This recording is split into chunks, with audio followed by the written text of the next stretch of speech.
Bhagavate Vasudevaya. Spirit is described, we have already discussed all those points, that the spirit is eternal. Na hannate hannamane sarire.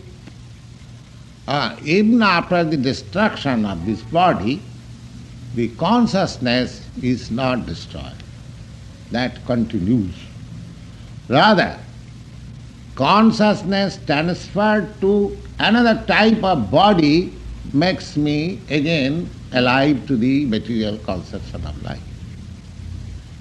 And that is also described in the Bhagavad-gita. Janga janga bhapi smarando ke tajatante kaleva. At the time of death, if our consciousness is pure, then it is sure that next life is not material, next life is pure spiritual life. But if our consciousness is not pure, at the point of the verge of death, just leaving this body, then we have to take again this material body. That is the process going on by nature's law. We have got our finer body. This is gross body. The body which you are seeing, which I am seeing, this is gross body. Just like shirt and coat. Within your coat there is shirt, and within your shirt there is a body. Similarly, the pure soul is covered by shirt and coat.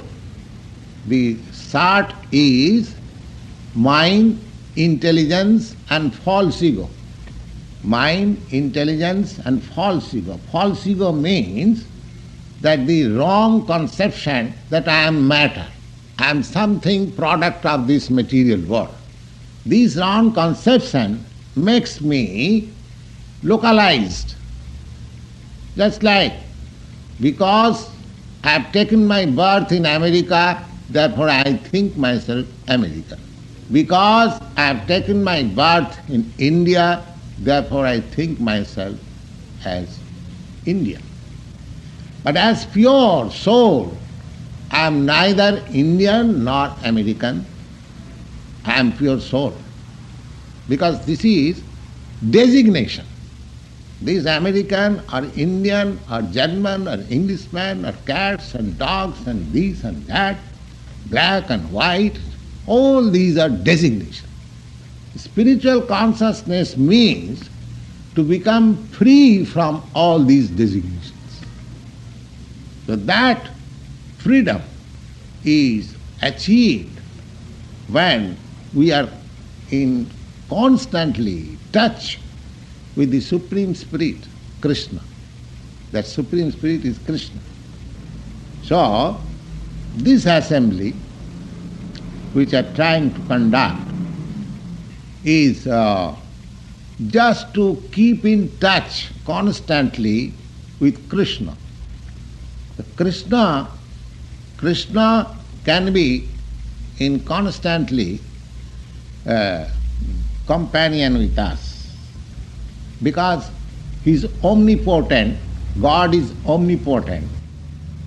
Therefore, He can be exactly in touch with us by His words. His words and He are not different. That is omnipotency.